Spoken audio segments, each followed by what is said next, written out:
The morning sun shimmered on the windshield of a dusty old sedan parked outside a local diner. Inside sat Evan Miles, his calloused hands gripping the steering wheel, eyes fixed on his reflection in the rearview mirror. He adjusted his tie for the 5th time, the same cheap tie he had worn to every parent-teacher meeting, every job interview, every important moment that demanded he look decent. He wasn't supposed to be here today. He wasn't the one meant to go on this date. His friend Liam had begged him to go in his place after backing out at the last minute. "Come on, man, just pretend you're me." "She'll never know," Liam had said. Evan had laughed, reluctant at first, but now, sitting there with his heart hammering in his chest, he couldn't help but wonder, what was he doing pretending to be someone else when he barely even knew who he was anymore? If you believe in kindness, second chances, and unexpected love, please take a moment to like, comment, share, and subscribe to our channel, Kindness Journal. It helps stories like this reach more hearts around the world. Evan was a single father. It had been 3 years since his wife, Sophie, passed away in a tragic accident. She was the love of his life, the woman who could make even their smallest apartment feel like home. Since losing her, Evan had been working double shifts at a repair shop just to keep food on the table and his daughter, Mila, in school. His life revolved around her now. His little girl with brown curls and eyes too old for her age, who still waited by the window every evening, just to wave when he came home. Every day was a fight against exhaustion, against loneliness, against the weight of a world that had forgotten men like him.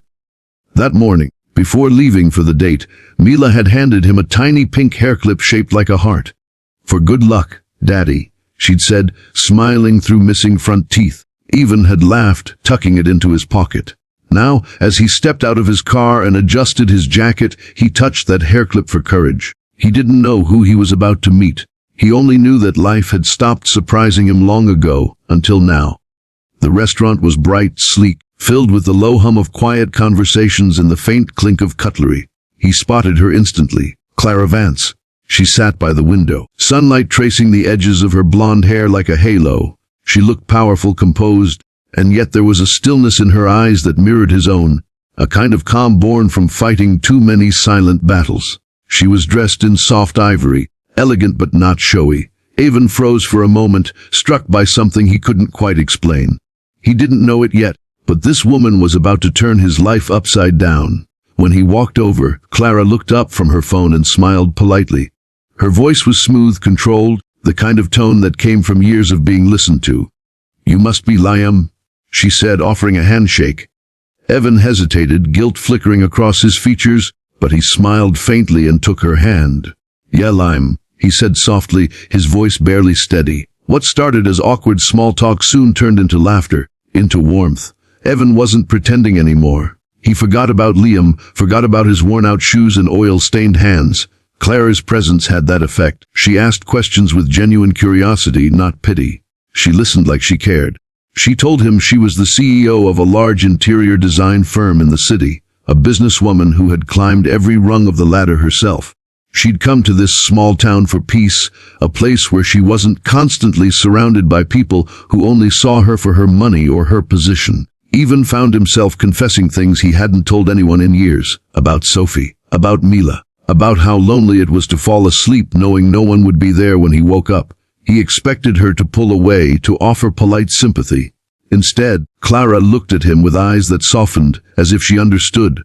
"You must be a strong man," she said quietly. Not everyone could carry so much and still smile. Hours passed like minutes.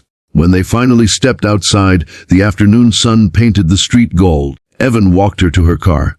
A sleek black Mercedes that gleamed like a mirror against his old sedan parked a few feet away. She turned to him before leaving, brushing a strand of hair from her face. "You're different, Liam," she said with a faint, almost amused smile. Different in a good way. That word hit him harder than he expected. Different. He hadn't felt like anything special in years. That night, he lay in bed wide awake, staring at the ceiling, thinking about her laugh, her voice, the way her eyes had softened when he spoke about his daughter. He knew he had to tell her the truth. The guilt gnawed at him. She liked someone who didn't exist. But deep down, he hoped maybe, just maybe, she had seen something real in him after all. The next morning, While dropping Mila off at school, Evan caught sight of a luxury car parked by the curb. His breath caught when he saw Clara step out. She was talking to the principal, holding a small bouquet of flowers. Apparently, she was donating to the school's art program.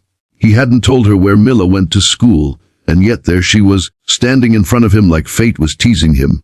Mila, always curious, ran up to her and smiled. "Hi, you're pretty," she said cheerfully. Clara laughed, kneeling down to her level. "And you must be Mila," she said warmly. Evan froze. Clara looked up, her eyes locking with his. She had pieced it together. The truth he had been dreading now hung in the air between them. "I'm sorry," he said, stepping forward quickly, his voice cracking. "My name's not Liam. My friend set up the date and I just went instead. I didn't mean to lie. Clara didn't let him finish. She looked at him for a long moment, then sighed softly. "You could have just told me," she said, her tone calm but hurt. "I liked you, Evan. Not because I thought you were someone else, but because you seemed honest." He watched her leave that morning with a heaviness in his chest he hadn't felt since the day Sophie died. He had ruined the one thing that made him feel alive again. For days he tried to focus on work, tried to laugh with Mila at dinner, but every time he looked at that little pink hairclip, all he could think about was Clara's disappointed face. A week later, a letter arrived at his shop on fine stationery embossed with gold letters. It was from Clara.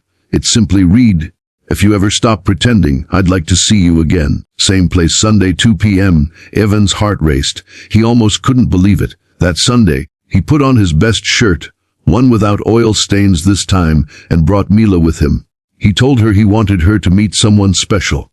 When they walked into the diner, Clara was already there, smiling softly at them both. Mila ran up to her with a handmade paper flower. "My daddy says sorry a lot," she said innocently, "but I think he just gets scared." Clara knelt, accepting the paper flower like it was made of gold. Then she looked up at Evan. "I think we both got scared," she said quietly. That afternoon turned into something magical. They didn't talk about lies or titles or money. They talked about dreams, about what it meant to start over. Clara told Evan she'd grown up poor too, raised by a single mother who worked 2 jobs to keep the lights on. She understood what it meant to fight for every small bit of happiness. "I never thought I'd find peace again," she admitted softly. "But somehow, sitting here with you and Mila, it feels like coming home." From then on, life began to bloom again for Evan. Clara became a constant presence in both his and Mila's world. She helped Mila with art projects, attended her school plays, even cooked dinner with them some evenings, despite her wealth and position. But it wasn't the fancy car or the designer clothes that impressed Evan. It was the way she listened when he spoke, the way she looked at Mila as if she were her own. Evan learned that love didn't always come when you were ready. Sometimes, it came when you were broken, when you least expected it, wearing the face of someone who reminded you that not all endings are final. Months later, on a warm spring day, Evan and Clara took Mila to the park. The air was alive with laughter, sunlight shimmering through the leaves. As they sat beneath a tree watching Mila chase butterflies, Clara leaned her head against his shoulder. "You know," she whispered, "I'm glad your friend didn't show up that day." Evan chuckled softly, brushing her hair back. "Yeah," he said, "me too." In that moment he realized something profound. Life had taken everything from him once, but it had also given him another chance to love, to hope, to heal. If this story touched your heart, please like, comment, share, and subscribe to Kindness Journal. Your engagement helps us continue spreading stories that remind the world that love can find us even in our darkest moments. And special request, comment below. I believe in second chances. If you think everyone deserves to find love again.